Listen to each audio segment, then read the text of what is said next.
श्री स्वामी समर्थ. जय जय स्वामी समर्थ. तुम्हा सर्वांचं आपल्या चॅनलमध्ये पुन्हा एकदा मनापासून स्वागत आहे. तुमचा आजचा दिवस खूप आनंदात जाओ, तुमच्या सर्व चांगल्या इच्छा पूर्ण हो हीच स्वामीचरणी प्रार्थना करते आणि आजच्या व्हिडिओला सुरुवात करते. महत्त्वाचं सांगायचं झालं तर मकर संक्रांती जवळ आली आहे आणि तुम्हा सर्वांना माहिती आहे यावेळीची मकर संक्रांत ही पिवळ्या कलरवर आहे.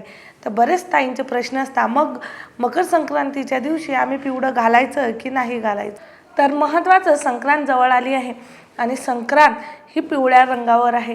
तर बरेच ताईंचा प्रश्न असतो, मग पिवळ्या रंगावर संक्रांत आहे तर मग पिवळं वस्त्र परिधान करायचं की नाही करायचं, किंवा पिवळ्या कलरच्या वस्तू दान करायच्या नाही करायच्या.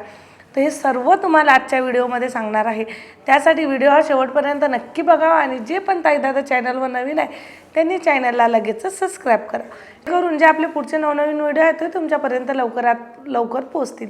तर चला मग सर्वात महत्त्वाचं तर पिवळ्या रंगावर संक्रांत आहे म्हणजेच काय, तर तुम्ही या दिवशी पिवळ्या कलरचं वस्त्र परिधान करू नये. पिवळा रंग हा अशुभ मानला जातो, पण आता बरेच ठिकाणी असं असतं की ज्या रंगावर संक्रांत आहे तोच रंग बाया परिधान करत असतात. जर पिवळ्या रंगावर संक्रांत आहे तर पिवळ्याच कलरचे बाया साडी परिधान करत असतात. मग तुमच्याकडे कुठली पद्धत आहे ते महत्त्वाचं आहे. जर तुमच्याकडं जर पिवळ्या कलरचंच वस्त्र परिधान करायचं असेल, म्हणजे जे देवीने घातलेलं आहे तेच तुम्हाला परिधान करायचं असेल तर तुम्ही घालू शकता. पण शक्यतो आमच्याकडं इथं जे देवीने वस्त्र परिधान केलेलं आहे, म्हणजे जर पिवळ्या रंगावर देवी बसून आलेली आहे तर मात्र नक्कीच पिवळ्या परिधान करत नाही. पिवळ्या रंगाचा कुठलाच कपडा स्त्रिया परिधान करत नाही, मात्र घरातील कोणालाही परिधान करू शकत नाही, हे अशुभ मानलं जातं. आणि महत्त्वाचं म्हणजे काळ्या कलरचं बघा, बऱ्याच ठिकाणी संक्रांतीला काळ्या कलरची साडी परिधान केली जाते, त्या दिवशी काळ्या रंगाचं वस्त्र परिधान केलं जातं. म्हणजेच काय, काळा रंग हा उष्णतेचा प्रतीक मानला जातो आणि यामधून व्हिटॅमिन डी मिळतं. तसंच तर आपल्याला सूर्यापासून व्हिटॅमिन डी मिळत असतं, पण प्रत्येकजण सूर्याजवळ म्हणजे सूर्यकिरणं घ्यायला सकाळी जाईल असं नाही, म्हणून काळ्या रंगाचे कपडे परिधान केले जातात, कारण काळ्या रंगामध्ये उष्णता असते. आता तुम्ही बरेच वेळे आजमावून बघा, पांढऱ्या वस्तू बाहेर ठेवा आणि काळी वस्तू बाहेर ठेवा, सर्वात जास्त कोणती वस्तू गरम होते ते तुम्हाला लगेच कळून येईल. काळी वस्तू किंवा काळ्या कलरचा कुठलाही कपडा असेल तो लगेच गरम पडतो. त्यामुळं संक्रांतीला काळ्या रंगाचे वस्तू परिधान करत होता.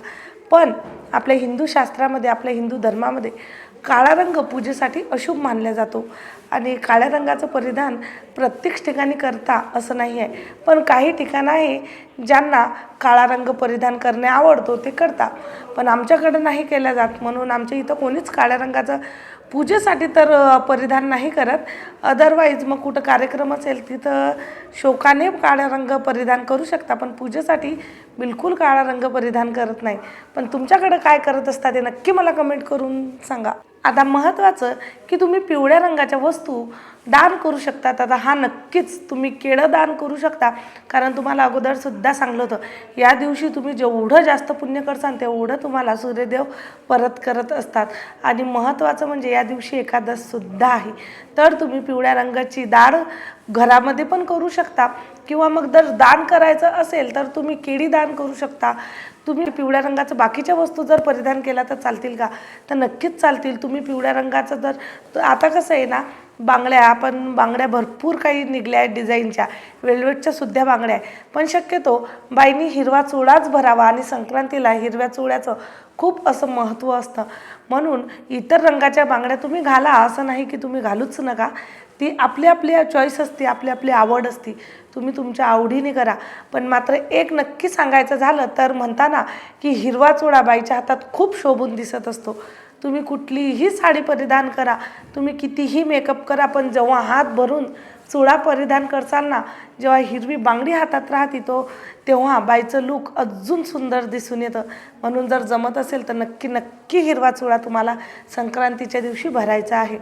आता महत्त्वाचं, जर तुमच्या घरामध्ये काही कटकटी असतील किंवा मग नोकरी संबंधित काही बाधा असतील ना, तर एक छोटासा उपाय करा, खूप खूप महत्त्वाचा आणि मोलाचा आहे, कारण एकादश आणि संक्रांत सोबत आली आहे. तर बघा, आपण एकादशीच्या दिवशी तुळशीला पाणी टाकत नाही, म्हणजे जल अर्पण करत नाही, तुळशीची पूजा आपण करत नाही. तसं तर एकादश आणि रविवार 2 दिवस तुळशीची पूजा केली जात नाही, पण मात्र त्या दिवशी संक्रांतसुद्धा आहे, तर तुम्ही तुळशीजवळ संध्याकाळी तिळाचा दिवा नक्की लावा. जो आपली पंती घ्या, त्यामध्ये तिळाचं तेल असतं, तेल टाका आणि तो दिवा तुम्हाला लावायचा आहे. याने काय होईल, भगवान विष्णूसुद्धा प्रसन्न होतील आणि सूर्यदेवतासुद्धा प्रसन्न होतील. तुम्हाला आवर्जून हा दिवा लावायचा आहे. महत्त्वाचं सांगायचं झालं तर संक्रांतीला तुम्ही पिवळ्या रंगाची साडी परिधान करायचं टाळायचं आहे. मग इतर तुम्ही रथसप्तमीपर्यंत केव्हाही पिवळ्या रंगाचं परिधान करू शकता. फक्त एक दिवस, संक्रांतीचा जो एक दिवस आहे ना, त्या दिवशी तुम्हाला पिवळ्या रंगाचं वस्त्र परिधान नाही करायचे. मग पिवळ्या रंगाचे वस्त्र तुम्ही देवाला परिधान करू शकता. तुमची पूजेमध्ये तुम्ही पिवळा रंग वापरू शकता. फक्त तुम्हाला साडी परिधान नाही करायची आहे पिवळ्या रंगाची. बाकी इतर तुम्ही कुठलेही रंग परिधान करा, त्याला काहीही हरकत नाही. तुम्ही मग तुमची इथं कार्यक्रम असेल हळदी कुंकाचा, नक्कीच तेव्हा पिवळ्या रंगाची साडी परिधान करा. फक्त एक दिवस सोडा. आणि खूप महत्त्वाचा हा दिवस आहे. खूप सेवा करा, खूप पुण्य अर्जित करा. कारण एकादश आली आहे. भगवान विष्णूची सेवा करा, व्यंकटेश स्तोत्राची सेवा करा, विष्णू नामावली करा, विष्णू सहस्त्र नाम म्हणा. नक्कीच सेवा आपल्याला करायची आहे. त्याचबरोबर स्वामींची सेवा करायला विसरायचं नाही आहे. सर्वांना आवर्जून आपली नित्यसेवा आवर्जून करायची आहे. आजच्या पुरतं एवढंच. झालेली सेवा स्वामी महाराजांच्यांनी रुजू करते आणि इथेच थांबते. तुम्हाला व्हिडिओ आवडला असेल तर व्हिडिओला लाईक करा, शेअर करा आणि चॅनलला सबस्क्राईब करायला विसरू नका. परत भेटू अशाच नवीन माहितीसोबत, नवीन व्हिडिओसोबत. तोपर्यंत श्री स्वामी समर्थ. जय जय स्वामी समर्थ.